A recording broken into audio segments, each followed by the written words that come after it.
Today's video is the third of a three-part series about basic goblet making.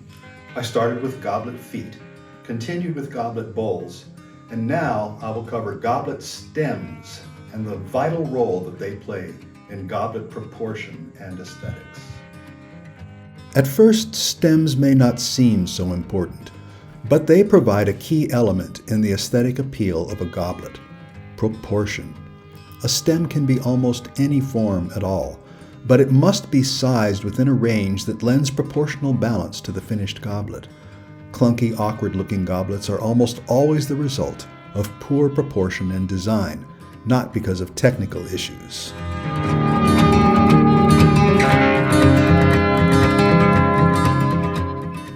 Let's take the bowls and feet that I made in the last two videos and match them up. There's an aesthetically acceptable range between the bowl and foot that should be easy to see. The idea is to determine that range and then take a measurement to give us our ideal stem length. I hold the bowls over the feet to get an idea of how long the stem needs to be. Clearly, there are limits in both directions, too low or too high. As you can see, the ideal length for the first pair is about here.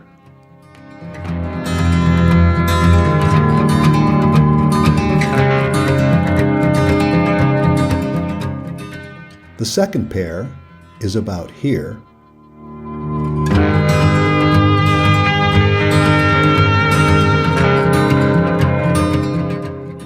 And the third pair is about here. I record these measurements and set my calipers to the length I want. Now I will make 3 stems. I'll make a solid stem for the first pair, a hollow stem for the second pair, and an organic sculptural stem for the third pair. As I do this, I'll show you several flameworking hacks that will help you with the making of all goblets. The solid stem is pretty straightforward. I will just give it some interesting contours and surface details to jazz it up a little and make sure that it is the proper length.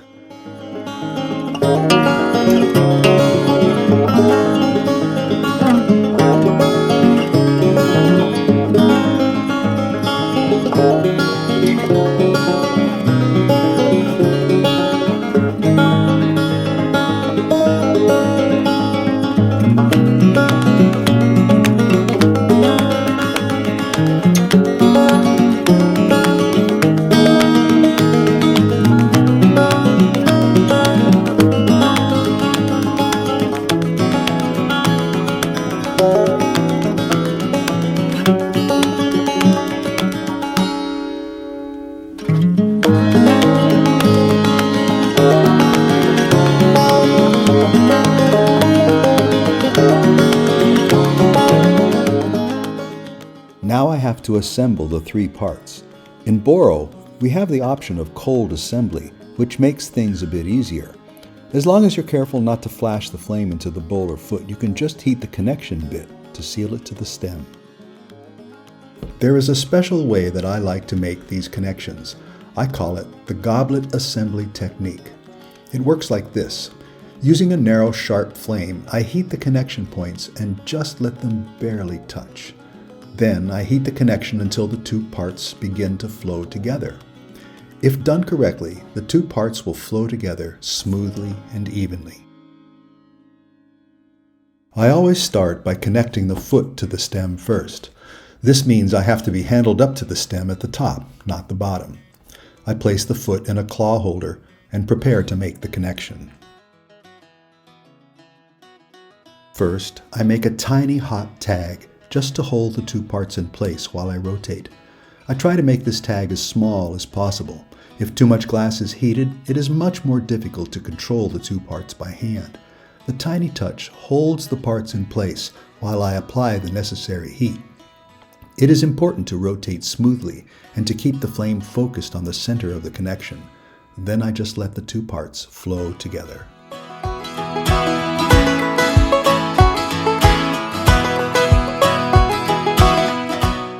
Once I'm happy with the shape of the seal, I lift the assembly out of the flame while continuing to rotate. I keep the rotation up until the surface is set, but the interior of the seal is still warm enough to move a little. Then I finish the move by taking the parts out of the claw holders and setting it on the bench where I can level it out by eye. The advantage of this method is that it is one and done. No reheating to correct the level or to fire polish the seal. Now that the foot is attached and the assembly is level, I put the foot back into the claw holder and remove the puntee from the top of the stem.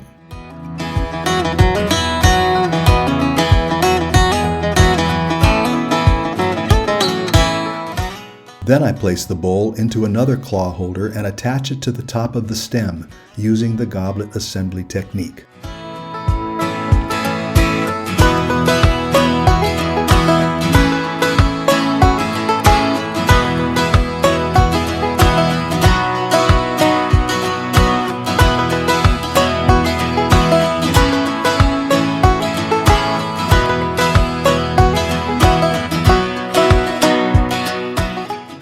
When I am satisfied with the shape of the seal, I remove both claw holders and place the goblet on the bench. If I have timed it correctly, I still have a few seconds to straighten out the bowl without having to reheat anything. Because the bowl is cold, I can touch it directly, controlling the level with my fingers.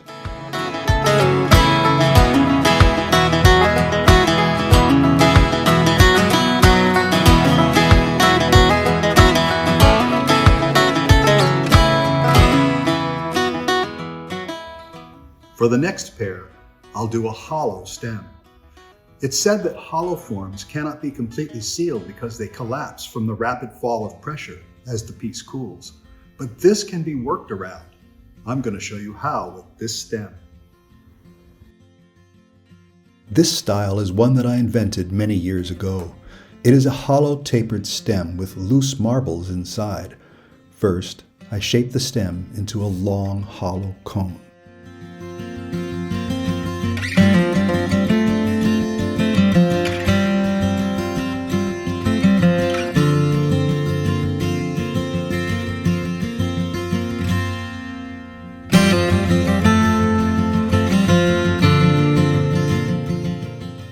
I constrict the very bottom of the stem until it is very thick for about ½ an inch, but still open so I can keep my handle there. I remove the other handle and flare the top of the stem open.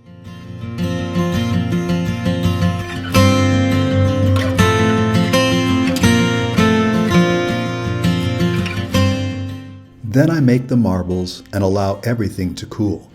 The assembly process is best done cold so the hollow stem does not expand or contract with the marbles inside.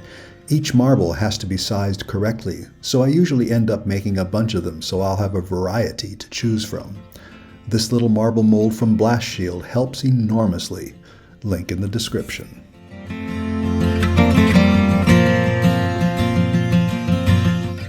You may be wondering about the t-shirt I'm wearing. I got it a few years back when I was teaching a class at the Pittsburgh Glass Center. It's a quote by the famous pioneer glassblower Dick Marcus. If you don't know who Dick Marcus is, I suggest you Google him and get acquainted.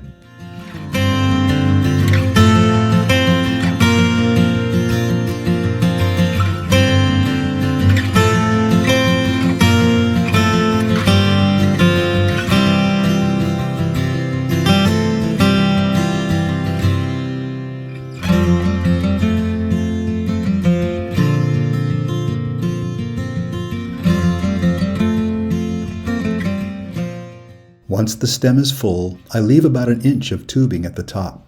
I reheat the stem, seal on a second handle, and constrict the top the same way I did the bottom, being careful not to get the top marble so hot that it tags. Again, I don't close the tube, instead leaving a tiny pathway for air to pass through.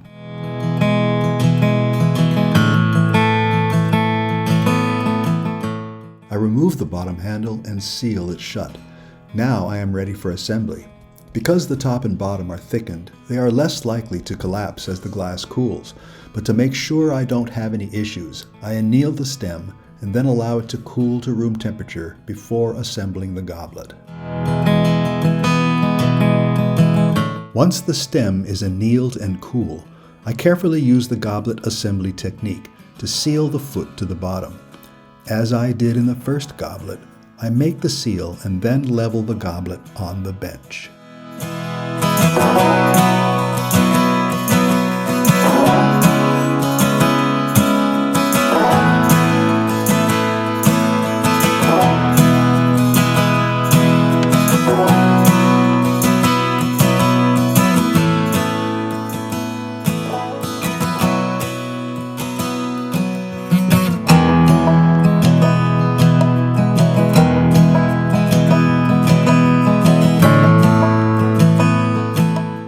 Then I put the foot back into the claw grabber and remove the top handle, sealing the stem shut. Because the stem is cool, the pressure inside is about the same as the pressure outside, so the glass does not collapse. The thickened top and bottom also inhibit the tendency of the glass to collapse where it is hot. I use the goblet assembly technique to seal the bowl onto the stem and straighten it on the bench as I did before.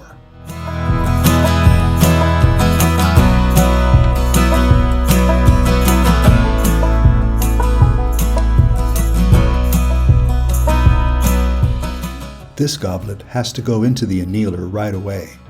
In the annealer, the sealed stem will undergo strong pressure changes, but they are not strong enough to cause the stem to explode unless the walls are very thin. When the annealed goblet is cool, the pressure inside will again be the same as the pressure outside. The third stem that I'll make today will be a sculptural one. I've decided to do a figurative sculpture situated between two marbles.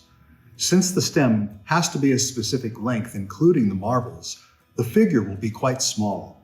I won't go into much detail about the creation of the figure. Figure sculpting is another subject for another video entirely.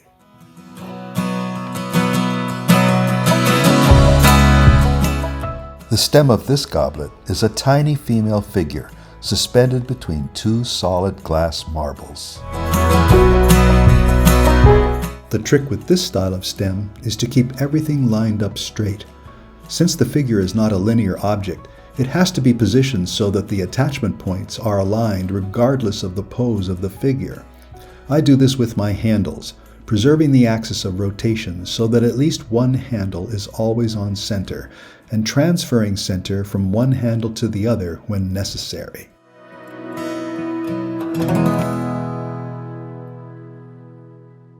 Here I am heating both attachment points so I can line up the handles exactly on axis.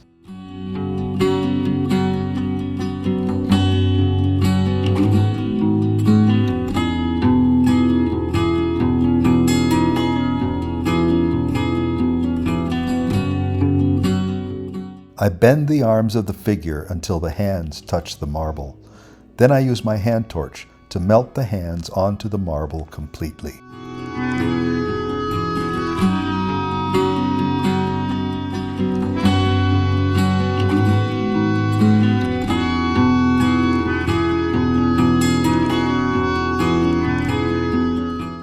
Then I attach the bottom marble to the figure's knee using, you guessed it, the goblet assembly technique. Turns out it's a good way to make any linear seal, not just goblet, bowls, and feet.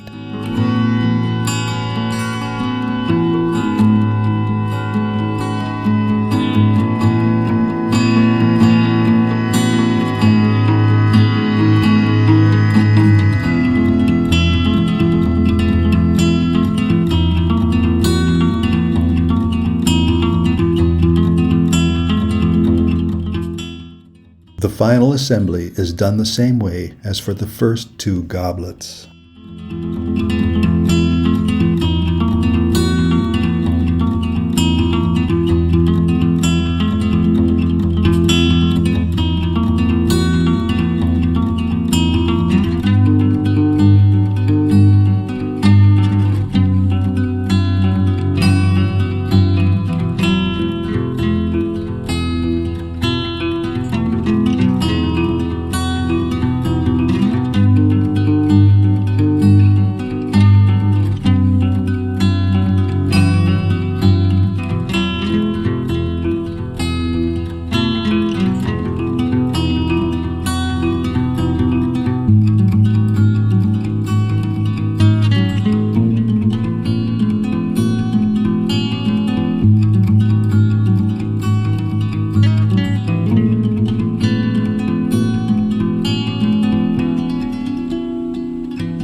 this video, please like and subscribe.